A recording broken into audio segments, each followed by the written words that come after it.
หันตสัมมาสัมพุทธเจ้าพระธรรมคำสอนในศาสนานี้ที่องค์สมเด็จพระสัมมาสัมพุทธเจ้าได้ตรัสแสดงไว้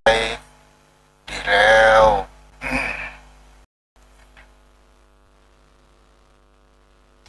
ขอน้อมระลึกถึงอย่างพระสงฆ์สาวกผู้ใหญ่ผู้มีทิฏฐิอันหมดจดระงดงามโดยเสียงกล่าวของข้าพเจ้าและขอถวายความเคารพนอบน้อมไหว้สามายังครูบาอาจารย์พระเถรานุเถระพระภิกษุสงฆ์สามเณร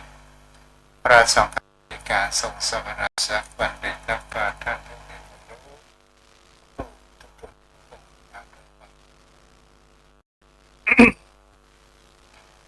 สุขเจริญธรรมไปยังก็ออกไปเอาศาสนาอันมีต่างโยมพ่อโยมแม่ปอมมอนแม่มอนบอกวุ้ยแม่วุ้ยปีปากนะท่านผู้ฟังทุกท่านที่ติดตามรับฟังธรรมะยามแรงทางสถานีวิทยุเพื่อการศึกษาพระพุทธศาสนาและวัฒนธรรม104.5 เมกะเฮิรตซ์โดยการส่งลิงก์สัญญาณไปณอาคารสุเทพสุพรรณประชาข้างหอพญาขออภัยโดยการส่งลิงก์สัญญาณไปณสถานที่ตั้งสถานีวิทยุแห่งนี้คือวัดไฟเห็นตำบลสุเทพอำเภอเมืองจังหวัดเชียงใหม่ได้รับความเมตตาธรรมจากอาจารย์พระครูสมุวิศวัตร บรกิจโจผู้อำนวยการสถานีวิทยุแห่งนี้ผู้มีความมุ่งมั่นในการเผยแผ่แห่งพระพุทธศาสนาก็ได้นิมนต์ยังพระสงฆ์องค์พระเจ้า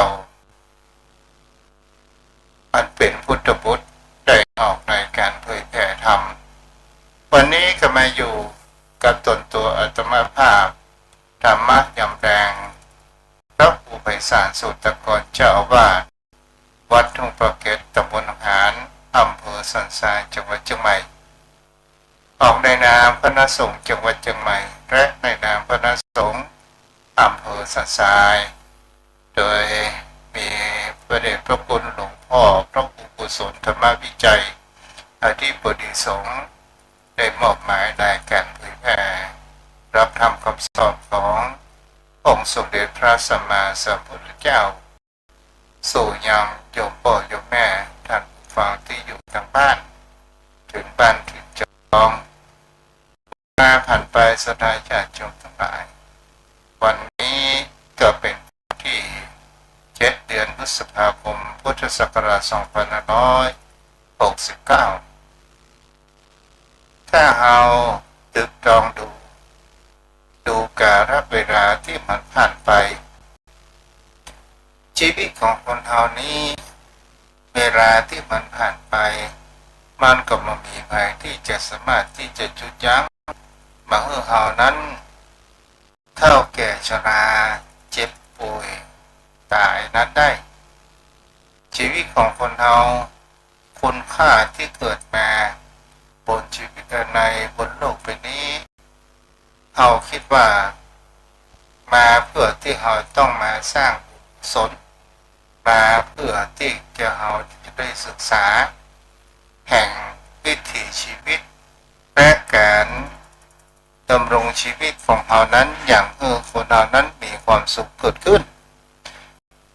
เจ้าพ่อเจ้าแม่ท่านผู้ฟังทั้งหลาย วันนี้ได้ยกข้อในเรื่องแห่งธรรมะเพราะว่าการเวลาไม่เคยหลอกใครนี่แห่งคำว่าวันคืนล่วงไปบัดนี้เราทำอะไรอยู่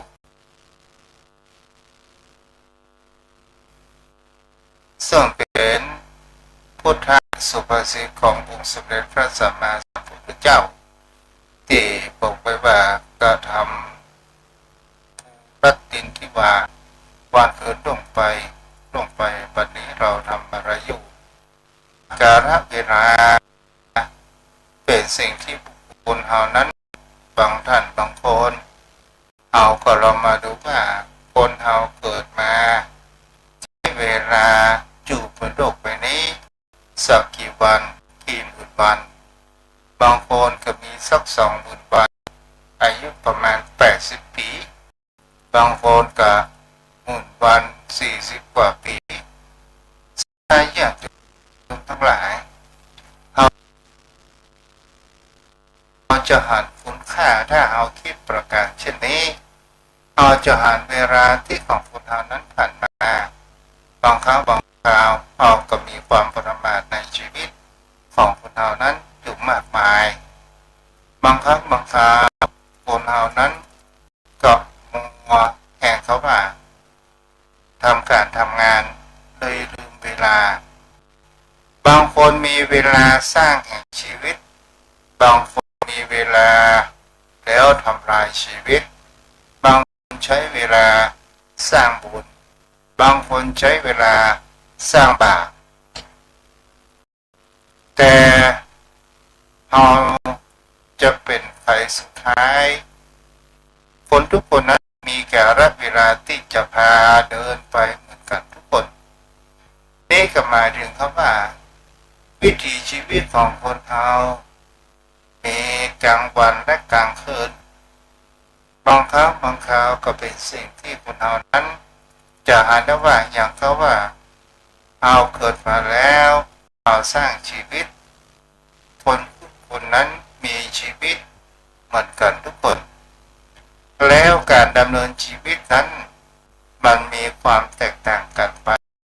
หลายสิ่งหลายอย่างเกิดขึ้นบางคนบางท่านนั้นเกิดมาในใจชีวิตจังมีความสมดุลเกิดขึ้นหมายถึงก็ว่าเกิดมาในภูมิประเทศที่ดีและมีความพร้อมมีทั้งอาหารการกินยารักษาโรคที่อยู่อาศัยเครื่องนุ่งห่มมีความแพร่พร้อมเกิดขึ้นโยมพ่อโยมแม่เราจะอ่านได้ว่าการสร้างชีวิตมันมีทั้งฝ่ายดีและฝ่ายบดีเกิดขึ้นถ้าฝ่ายบดีนั้นพวกน้องบอกว่าเกิดมาแล้วเอาใจเวลาทำลายชีวิตบางคนนั้นเกิดมาแล้วในเมื่อยังเป็นเยาว์วัยหนุ่มนั้นก็ได้สร้างบุญกุศลบางคนก็เกิดมาสร้างบาปกรรมเกิดขึ้นมันมีความแตกต่างกันไปเกิดขึ้นเอากันอยู่สดาญาติชนทั้งหลายว่าเวลาแห่งบนโลกใบนี้เนี่ยมันมีแห่งเพราะว่าการหยุดเดินมันก็ไปตามกาลเวลานาฬิกาบางเดือนมันหยุดเดินมันตายแต่เวลาก็บอกเคยที่จะหยุดเดินมันก็ไหลผ่านไปชีวิตของเรานั้นเป็นละอ่อนแล้วก็เป็นโตเป็นคนหนุ่มเมื่อเป็นหนุ่มกลายเป็นคนแก่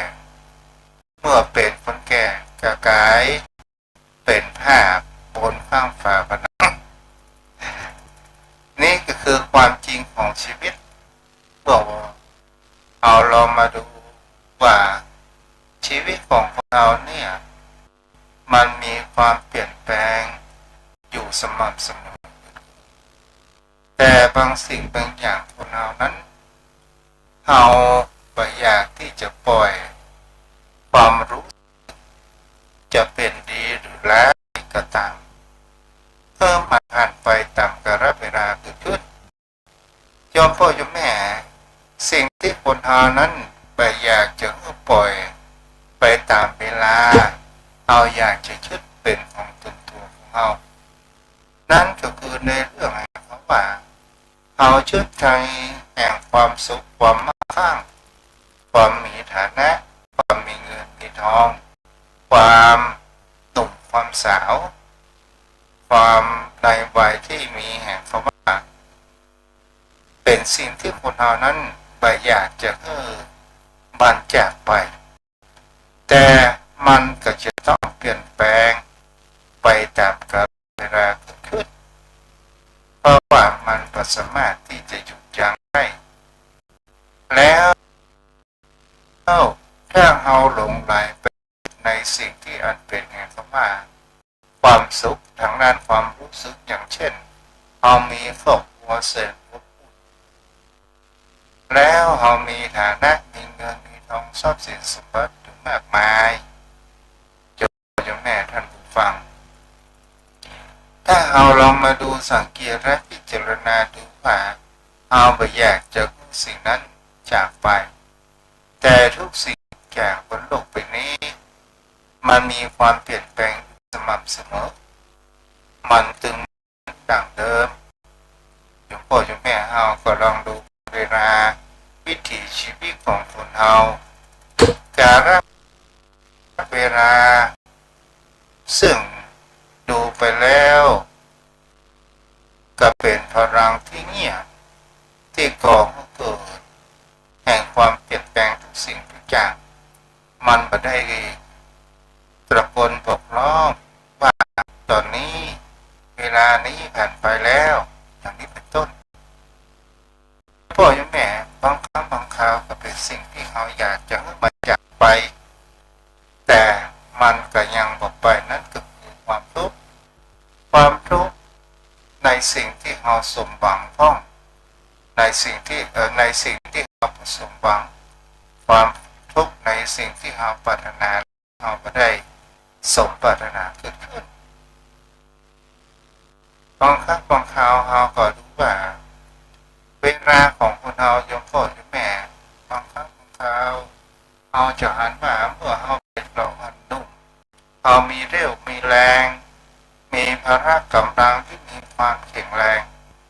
แล้วทำไมคนเรานั้นแก่ชราเกิดขึ้นมาเกิดแห่งเขาปวดเข่าเจ็บหลังปวดแข้งปวดขา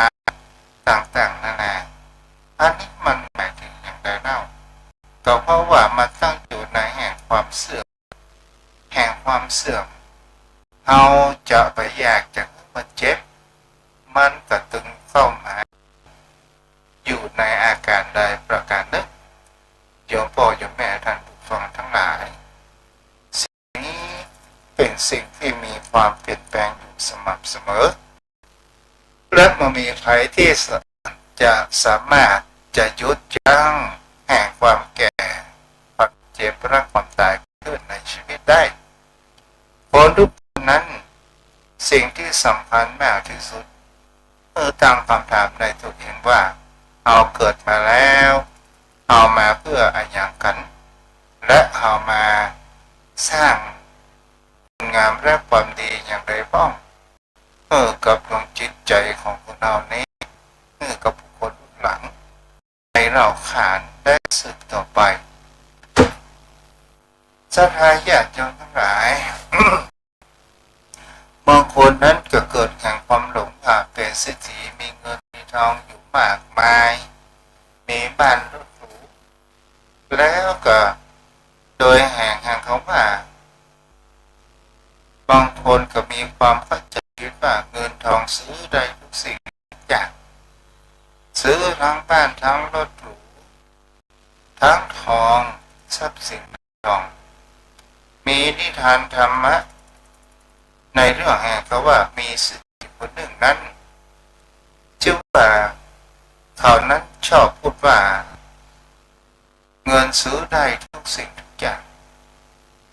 วันเวลาผ่านไปศรัทธาญาติโยมทั้งหลาย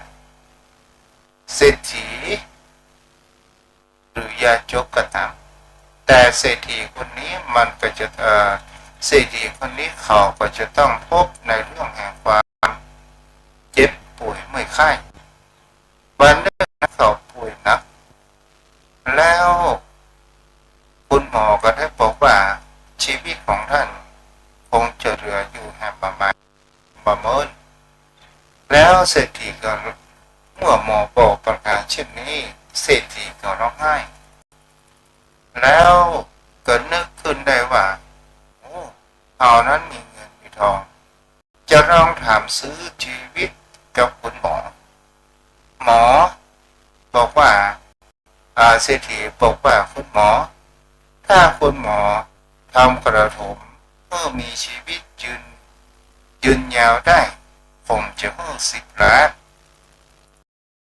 แต่หมอนั้นสถาญาติโยมทั้งหลายกับหมอก็สวยหน้าเกิดขึ้นมาแล้วเศรษฐีก็เริ่ม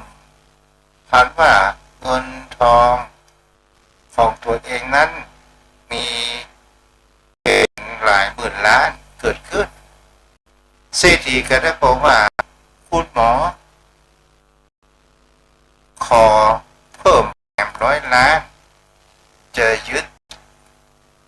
เปิดห้องว่าจะชุดชีวิตของผมเพื่อดำไปอยู่ได้หรือไม่คุณหมอนั้นก็สวยหน้าไปแห่งแล้วก็เป็นสิ่งที่ถามได้ว่าเมื่อคุณหมอสวยหน้าบอกว่าสามารถที่จะยื้อถึงคนจะมีเงิน100,000,000,000 1,000 ล้านก็ตามมันก็สามารถที่จะยื้อซื้อแห่งว่าชีวิตของคนเรานั้นอยู่ได้เงินทองนั้นซื้อบ้านซื้อจองซื้อรถซื้อหรือซื้อสิ่งที่คนเราต้องการจะเป็นวัตถุต่างๆนานาแต่เราซื้อชีวิตนั้นมาได้โยมพ่อโยมแม่จะหาว่าตอนเราแข็งแรงเราคิดว่าพรุ่งนี้ยังมีคนเราจำนวนนับตายไปแล้วก็ยังผู้มาหมดว่ารับยังไม่พอขอโทษยังไม่ทันหมายถึงว่าคนเราบางครั้งสิ่งที่มีค่าในวิถีชีวิตของคนเราเรามองว่าภายนอกว่าเป็นสิ่งที่มีค่าสิ่งที่มีค่ามากกว่าสิ่งอื่นใดนั้นคือชีวิตนั้นก็หมายถึงว่าชีวิตนี้ของเรามีลมหายใจเมื่อมีลมหายใจมันมีโรคภัยไข้เจ็บอยู่มากมายแต่เราสามารถที่จะสร้างบุญสร้างกุศลนั้นได้แต่คนบางคนศรัทธาญาติโยมทั้งหลายปวดห้องว่าเมื่อหนุ่มเมื่อมีพละกำลังก็ยังบอกว่ายังหนุ่มยังหมดเวลาเทื่อวันพรุ่งนี้ก่อนกำเดียวบื้อตึ้งก่อนวันพรุ่งก่อนแต่ถ้าว่าอย่างในชีวิตของคนเรามันเกิดขึ้นเราก็หาในสิ่งที่เจอคนส่วนใหญ่นั้นเสียดายเวลาต่อเมื่อสายไปเวลาเรายังหนุ่มเราบทสนใจพ่อแม่พอพ่อแม่จากไปจึงคิดถึงนะเวลาร่างกายแข็งแรงเราไม่เราหรือว่าไม่ได้รักษาศีลพอเจ็บป่วย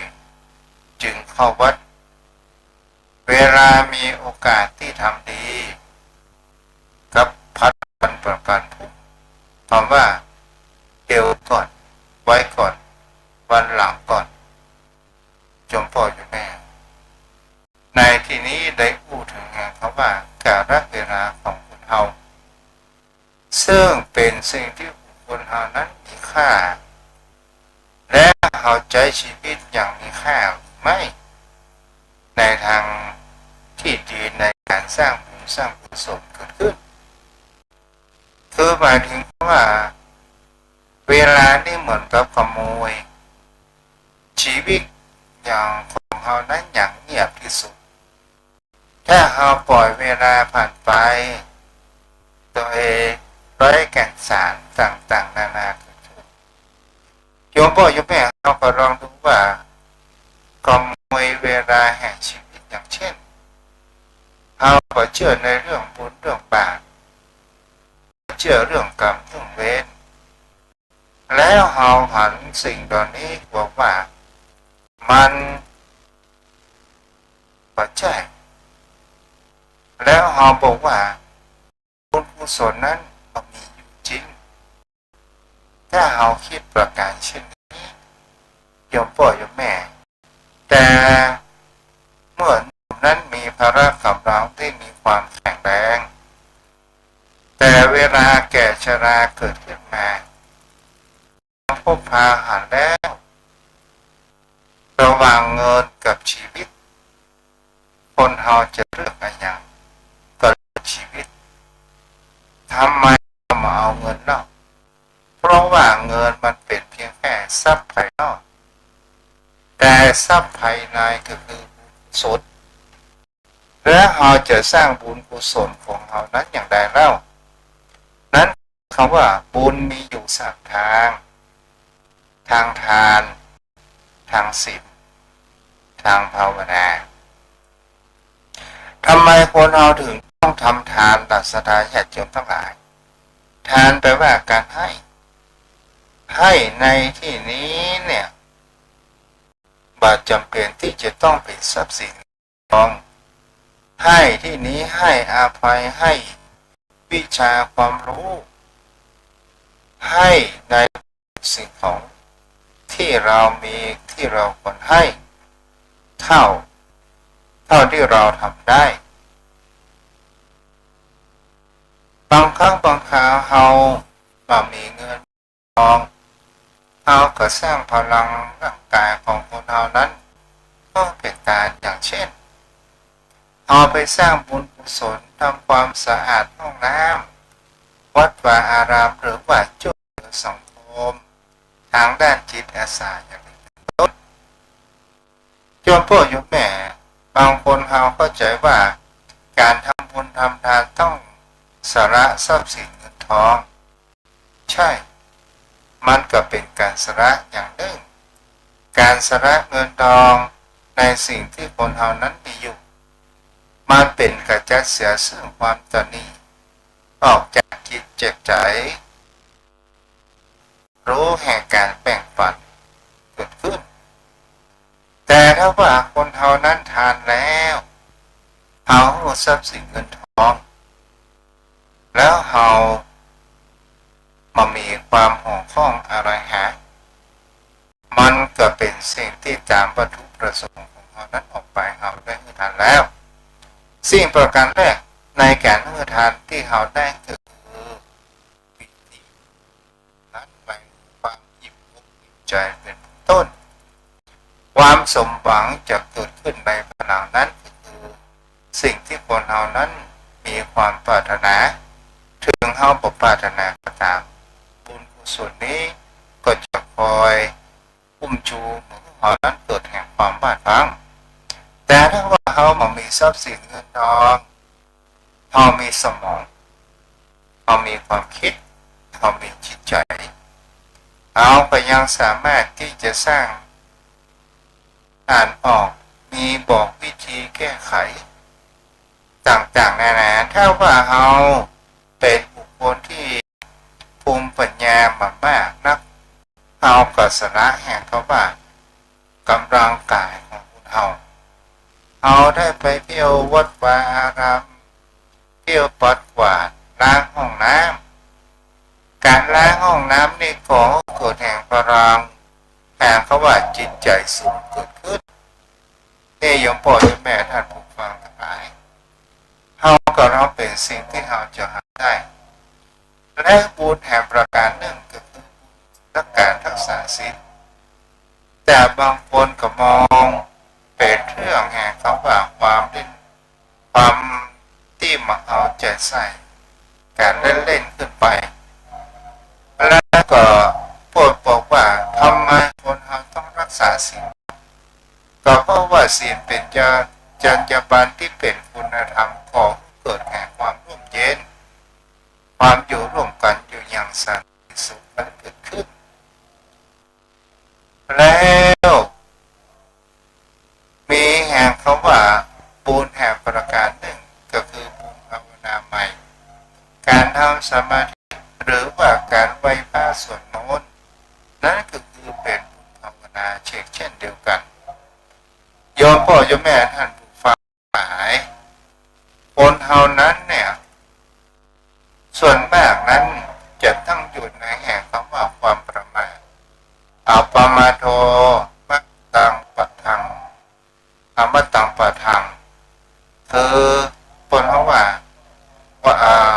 ปัปปะปะโทจนุปนังความประมาทเป็นหนทางแห่งตายปัปปมาโทอมตังปะทังความไม่ประมาทเป็นทางไม่ตายถ้าว่าเอาใจชีวิตของคนเอาใจชีวิตอย่างมีความประมาทชีวิตในความไม่มีประมาทนั้นก็คือแห่งว่าการใจเวลาดำเนินชีวิตอย่างมีสติคอยกำกับอยู่สม่ำเสมอคนเอานั้นสถาญาติโยมทั้งหลายถ้ามีสติแล้วก็ก่อแห่งคำว่าเป็นกำแพงแก้ว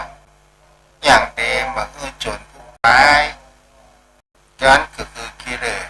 มาอย่างป่าทางเมืองแข่งจิตใจนครแห่งใจของเรานั้นได้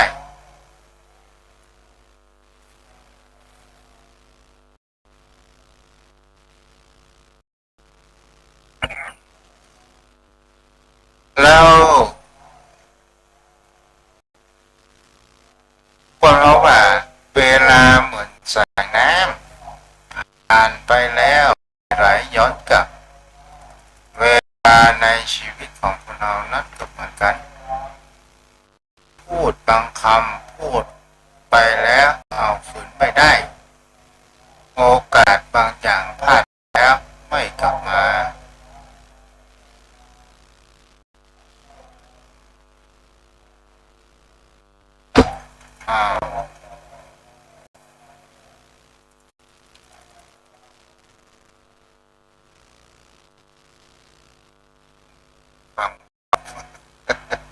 โยมพ่อโยมแม่ท่านผู้ฟังทั้งหลายก็มีเสียงประชาชนต่างบ้านป้นได้บอกว่าไฟฟ้าการไฟฟ้ามาตัดอะไรพ่อโยมแม่ เอาลองมาเผาในวิถีชีวิตของคนเฮาว่าการที่คนเฮานั้นใช้เวลาอย่างมีคุณค่าในเหมือนในเรื่องมีคนแก่ปลูกต้นมะม่วงบางเอิญหลงอ่อนนั้นมาหันเข้าใส่ว่าลุงปลูกต้นมะม่วงจากนี้ลุงจะได้กินก่อนหลงอ่อนนั้นเข้าเกิดขึ้นคุณลุงก็บอกว่าปลูกวันนี้ไม่ได้ว่าหวังจะบุญกินตอนนี้ปลูกวันนี้ก็หวังลูกหลานนั้นไปในอนาคตเหมือนกับคุณลุงเมื่อตอนเป็นเด็กก็ได้กินผลไม้ที่คนรุ่นก่อนนั้นปลูกไว้เช่นเดียวกันเหมือนการที่เราได้สร้างบุญสร้างกุศลเราก็เอาไว้ใจในภายหลังนั้นเกิดขึ้นแล้วการเป็นอยู่ในวิถีชีวิตของคนเราเนี่ยศรัทธาญาติโยมทั้งหลายเอาจะควรทำอย่างใดให้เวลาในชีวิตของคนเรานั้นมีค่าง่ายนิดเดียวนั่นก็คือพูดดีคิดดีทำดีให้อภัยดูแลพ่อแม่สร้างบุญภาวนาทำประโยชน์แก่โลกบางคนอายุสั้นแต่คนทั้งโลกคนบางคนมีอายุสั้นแต่คนทั้งโลกจำได้บางคนมีอายุยืนยาวแต่ไม่มีใครคิดถึงเลยเพราะคุณค่าชีวิตไม่ได้วัดที่งานแต่วัดที่อยู่แล้วทำอะไรโยมพ่อโยมแม่ท่านผู้ฟังฉะนั้นก็อยู่อย่างมีคุณค่าอยู่อย่างมีประโยชน์อย่างอยู่ที่คนเฮานั้นได้สิ่งที่ดีๆฉะนั้นเป็นสิ่งที่บุคคลเฮามีประการหนึ่งสิ่งที่เฮารู้กันอยู่ว่ามีสิ่งที่ผ่านไปแล้วเรียกว่าอดีตสิ่งที่อยู่ณโอกาสนี้ก็คืออยู่กับปัจจุบันแต่อนาคตเป็นสิ่งที่ยังมาไม่ถึงโยมพ่อโยมแม่ท่านผู้ฟังทั้งหลาย สิ่งบางอย่างคนเฮานั้นเนี่ยเพราะว่าสิ่งที่มันผ่านมาแล้วเฮาบ่ต้องไปจมปลักบ่ต้องไปจดจำเพราะว่ามันจะทำให้จิตใจของเรานั้นเกิดความทุกข์อนาคตมาบ่ถึงเฮาบ่ต้องไปวิตกกังวลว่าอย่างจะเกิดบางสิ่งบางอย่างสิ่งที่คนเฮาหัวอาจจะไม่เกิดบางสิ่งบางอย่างสิ่งที่คนเฮาบ่ได้กลัวแต่มันเกิดมันก็มีหลายประการด้วยกันสิ่งที่สำคัญก็คือปัจจุบันว่าเฮานั้นมีสติมีลมหายใจมีการเริ่มต้นแห่งวิถีชีวิตของคนเรานั้นมากน้อยขนาดไหนถ้าคนเฮาเคยโกรธก็ให้อภัยอย่าเคยผิดพลาดก็เฮาก็มาปรับปรุงเสียเคยเดินหลงทางเอากับเริ่มต้นใหม่ได้อย่าให้รอถึงงานศพแล้วค่อยคิดถึงอย่ารอให้ป่วยหนักแต่แล้วค่อยหาทำอันนี้ก็เป็นสิ่งที่เจ้าพ่อเจ้าแม่ท่านฟังวันนี้รูปทุกก็คงจะปูเสียงบสดใสเนาะเพราะว่าวันนี้มีงานศพผ่านไปแล้วและอากาศแต่เจ้าก็มีลมวันนี้ขออนุโมทนาบุญกับแม่ปู่ธัญญาที่ได้ร่วมทำบุญจตุปัจจัย300บุญญาบารมีเพื่อเอาไว้เป็นค่าอินเทอร์เน็ตแล้วกัลยาณมิตรของแม่เปหน้าค่ายแม่ลิมให้หอมมาแหม100 บาทแม่จันเพ็ญคำโพธาถวายจตุปัจจัย1,000บุญญาบารมีก็ขออนุโมทนากับเจ้าพ่อเจ้าแม่ท่านผู้ฟังโดยที่ช่วยเป็นกำลังใจเจ้าพ่อเจ้าแม่เอาเรามาดูวิถีชีวิตของพระสงฆ์องค์พระเจ้าบางครั้งเฮาก็ยังผิวเผินก็เหมือนเขาว่าเฮานั้นมีความเข้าใจอย่างพระสงฆ์องค์พระเจ้ามีหลายคนที่พอพิษว่าเป็นทุกข์เป็นเจ้าบ่ได้ใจปัจจัยถ้าเราดูไปแล้วนะถ้าว่ามันเป็นสิ่งที่คนเราสิ่งแวดล้อมในปัจจุบันเนี่ยถ้าเรามีปัจจัยในการดำเนินชีวิตก็คงที่ลำบากแต่ถ้าเราดูผลถ้าเราดูไปถ้าว่าเปิดห้องว่าอีกเราผันพระสงฆ์องค์พระเจ้าที่เปิดโด่งดังเราก็ไปร่วมทำอย่างกับเปิดโจรเปิดมีทรัพย์สินเงินทองเกิดมาวันหลังเปิดมีพฤติกรรมบดีเป็นข่าวอย่างนี้ก็จะทำให้คนเรานั้นเกิดความท้อถอยเกิดขึ้นเนาะอย่าพูดแม่ท่านผู้ฟังทั้งหลายเอาละเจอเด้อปนัญสายัน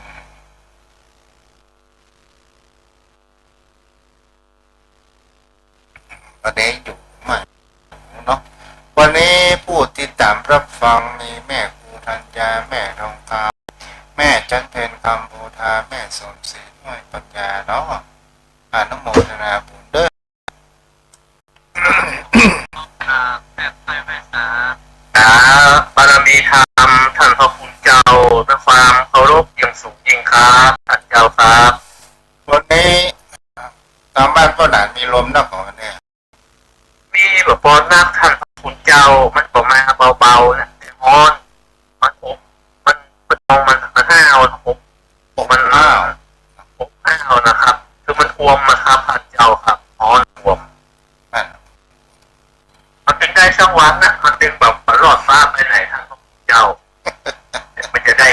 เขาตะเอากี้โอ๊ต ตอน ไปท่านพระพุทธเจ้า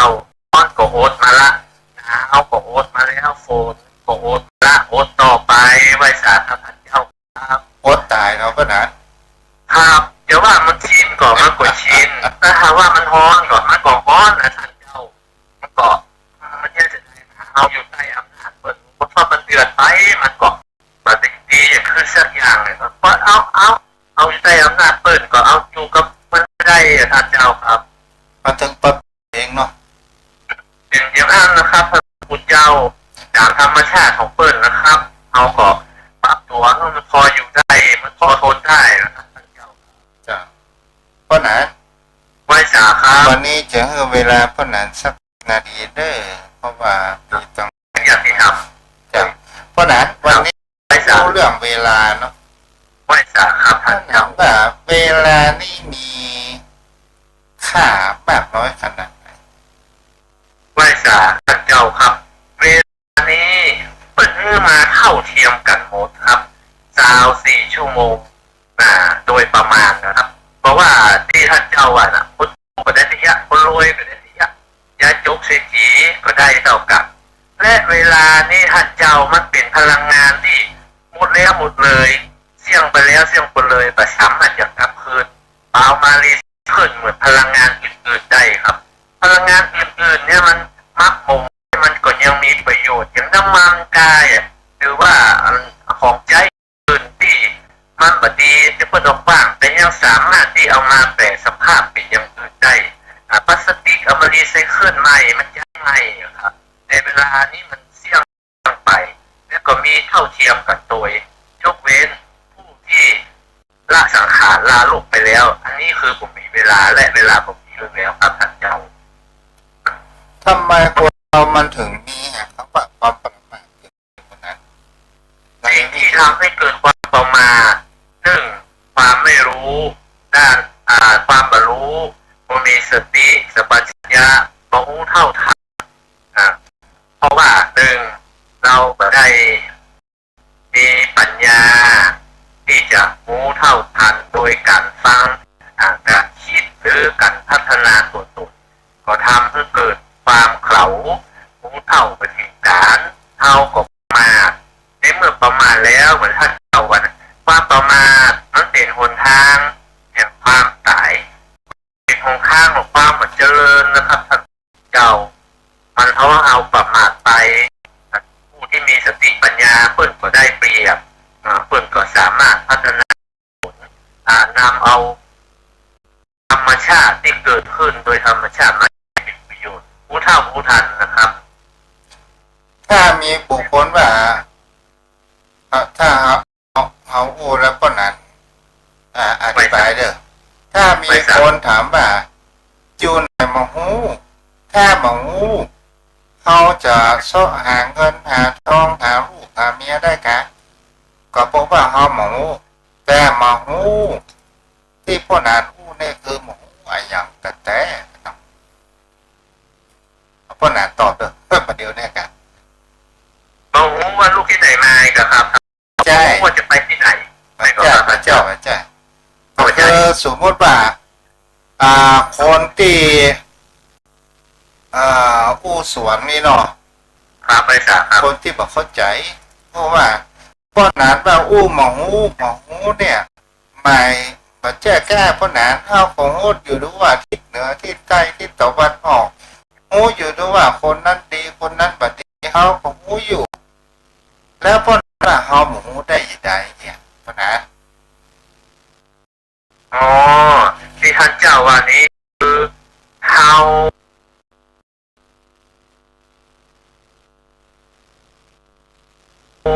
มีสติปัญญาที่พิจารณาได้ครับ เพราะว่าความรู้ทางโลกไปอย่างความรู้ทาง พ่อ ธรร หนาน ม พ่อหนานจะไปอย่างอันที่พ่อหนานที่หมายถึงเขาว่าคนนั้นว่าเฮาหมู ครับ ใช่แก้พ่อหนานเฮาก็ยังหูเหนือหูใต้หูว่าคนนั้นชื่อนั้นคนชื่อนี้แล้วยังได้ว่าเฮาหมูพ่อหนาน ในบางสิ่งบางอย่างก็ท่านเจ้า แต่ถ้าพ่อหนานกู้ อันที่เขาอยากก็เตะส่งทำบ้านนะ เขาไปสาครับ พวกนั้นแล้วว่าเขาบอกมาว่าในที่นี้มาว่าอย่างพวกนั้นจะอธิบายอย่างไร อ๋อถ้าจะถามไปในทางมันก็ตอบได้กว้างกันท่านเจ้าถ้าจะตอบในทางธรรมเหมือนกับธิดาของช่างตอบถูกก็ตอบได้ถ้าบอกฮู้ในอริยสัจสี่ก็คือตอบถูกอยู่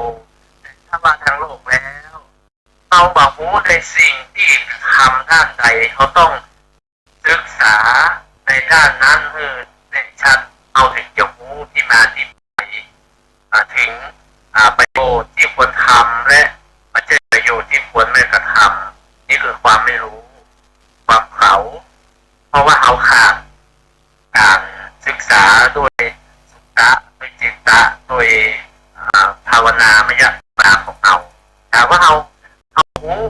มันก็ตอบได้ครับท่านเจ้าว่าในสิ่งบางอย่างบางประการนะที่ท่านเจ้าว่าก็เหลือรู้ได้แต่ทำไมตอบว่าบอกโอ้มัน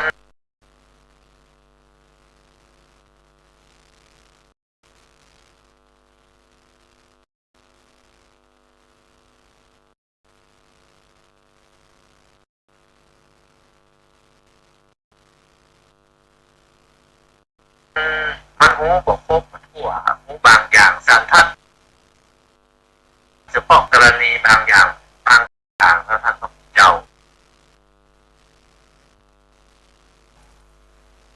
ขอท่านเจ้าช่วยอธิบายให้กว้างขวางขึ้นเล็กน้อยหรอครับ ก็หมายถึงเขาว่าที่หมอว่าหมายที่นี้ก็คือว่าเขารู้ทางโลกแต่ความว่าไม่รู้ในทางธรรมก็คือมีอวิชชาไม่รู้แห่งความเปลี่ยนแปลงไม่รู้ของกฎไตรลักษณ์ไม่รู้แห่งเขาว่าเหตุแห่งทุกข์อย่างนี้เป็นต้นประนั้นไว้สาครับอันนี้คือทางโลกความรู้ไปอีกอย่างหนึ่งแม้ในทางธรรมเหมือนท่านเจ้าได้อธิบายไว้ว่าเอาความรู้ในสิ่งที่มันเกิดขึ้นจากธรรมชาติแล้วเอาก็ไปหลงไปติดมีอุปทานมีตัณหาก็คือมีอวิชชาเกิดขึ้นที่เขายังหลงจมปักอยู่กับสิ่งเหล่านี้อยู่นะครับท่านเจ้าครับอย่างเช่นมีคนถามว่าเขาบัดเชื่อเรื่องบุญเรื่องบาปเขาทำความดีมามากในขนาดยังมาหารความดีมาหารในอย่างบุญกุศลในอย่างมาช่วยสักอย่างโอ้กินแหน่งได้ทำบุญเพราะไอ้คนที่บัตรทำบุญมีเงินมีทองพอละมันมีบ้านมีจองใหญ่โตมีลูกหลานมีเงินทองขนาดอย่างนี้เป็นต้นประนั้นท่านเจ้าไว้สาด้วยความเคารพครับบุคคลที่ทำความชั่วตราบใดที่ความชั่วยังไม่ปรากฏก็จะไม่เชื่อผลของความชั่วที่ทำไว้เมื่อผลของความชั่วปรากฏแล้วถึงจะรู้ชัดว่าผลของการทำชั่วนั้นมีจริงฉันใดบุคคลที่ทำคุณงามความดีไว้เมื่อคุณงามความดียังไม่ปรากฏผลให้เห็นก็ย่อมรู้ว่าการทำความดีนั้นไม่มีผลในการกระทำแต่เมื่อผลของความดีเกิดขึ้นแล้วย่อมระลึกนึกได้ว่าผลของการทำความดีนั้นมีผลอย่างแน่นอน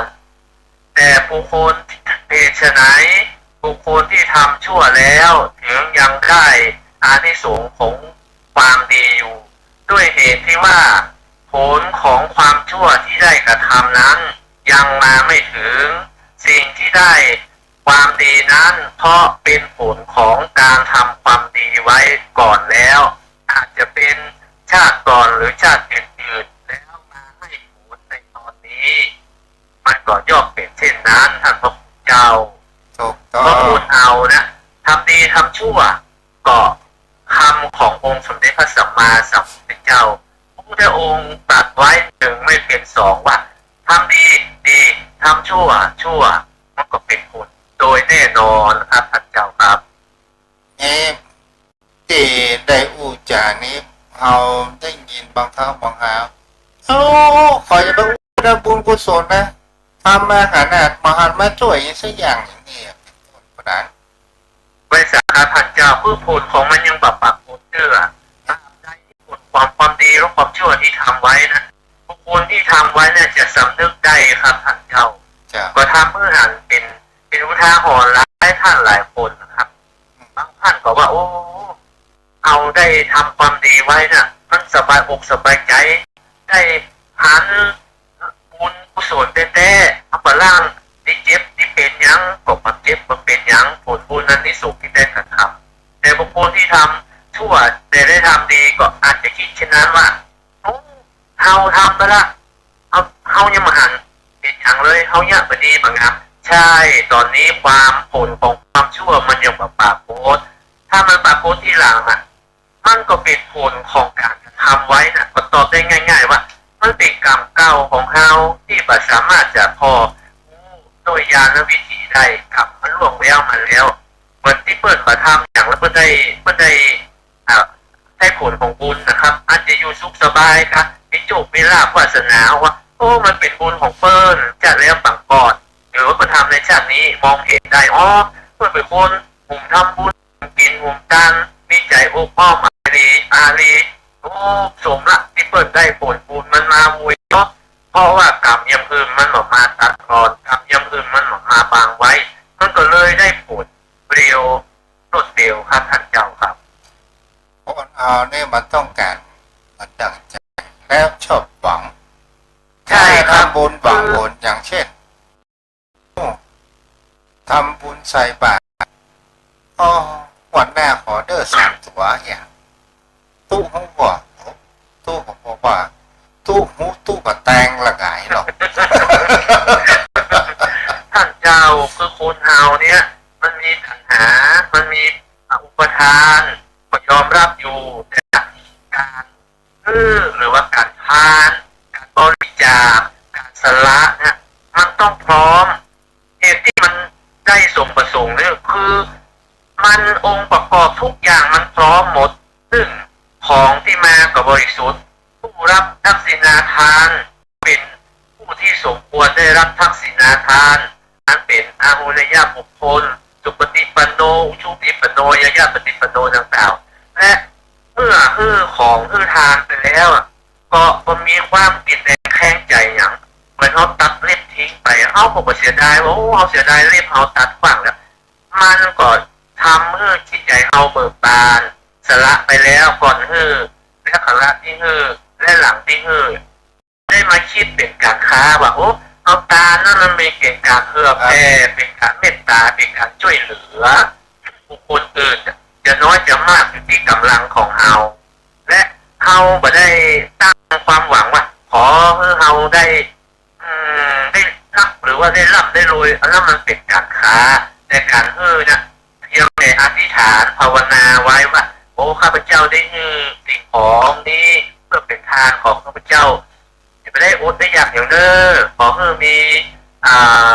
พระนิพพานเป็นหวังหรือว่ามีมนุษย์สมบัติมีสวรรค์สมบัติเป็นที่ต้องหวัง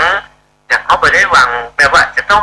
ทันทีทันใดกับค้าเอาไว้สาขาพระเจ้าครับเจ้าพ่อนานครับพ่อนานครับพ่อนาน ไว้สาครับ พ่อนานหันข่าวที่เจ้าของทองที่เอามูลลีไปตรวจป่ะ ใช่ครับเกตของพระพุทธรูปนะครับ ใช่ครับพ่อนานว่าอันนี้เป็นการตานแล้วห่วงเพราะว่าตานแล้วยังยึดมั่นถือมั่นอยู่ในสิ่งของก็ผมคิดในเช่นนั้นนะครับท่านเจ้าเนาะมีความห่วงคือตัดประขาดสละปัจจริงนะครับแต่บางท่านเจ้าไว้สาด้วยความเคารพก็ได้ไปปั๊มท่านผู้ใดผู้หนึ่งหวังเพื่อหวังผลการเพื่อหวังผลก็มี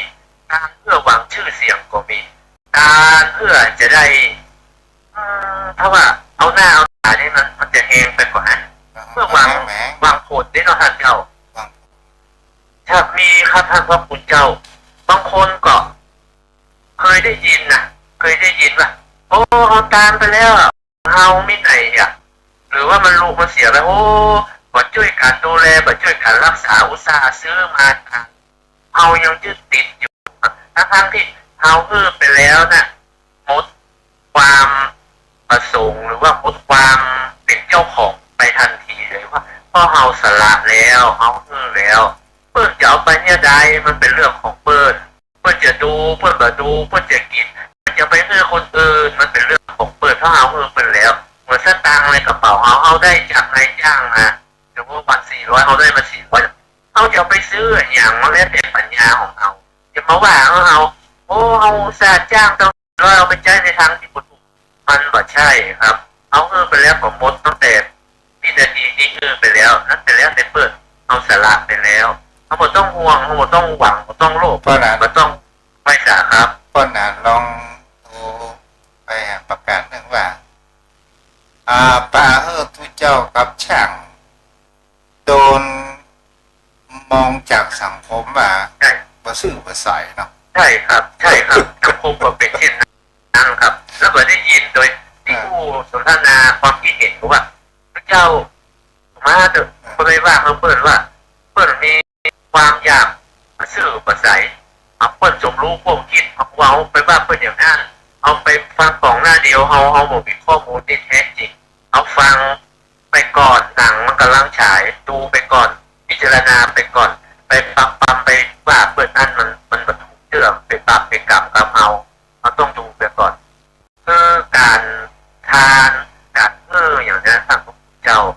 มันต้องมีการวางผลถ้าเอาไปแล้วนะมีความอะไรมีความกินแหนงมันมีความสงสัยว่าจะใจแท้กันฮะคนฮับเป็นพระแท้มันต้องดีกว่าครับมันต้องเก็บไว้อย่ามันจะทำให้จิตใจเราเนี่ยมันขุ่นมัวครับเหมือนผมเคยได้ยินพระสาวกของพระพุทธเจ้าไปบิณฑบาตอยู่เจ้าบ้านก็ลังเลสงสัยว่าพระเนี่ยฉันแล้วจะทำอะไรเสียของหรือจะเป็นพระจริงพระปลอมก็มาทูลถามพระพุทธเจ้าว่าพระเดชพระองค์ผู้เจริญมีมาสุปสิกาได้เกิดความสงสัยวิจิกิจฉาว่าเป็นพระจริงกว่าพระปลอมฉันบริโภคแล้วจะไปทำประโยชน์อย่างก็พระเจ้าก็ตอบเขาไปว่าถ้ายังมีจิตใจที่ยังห่วงข้องอะไร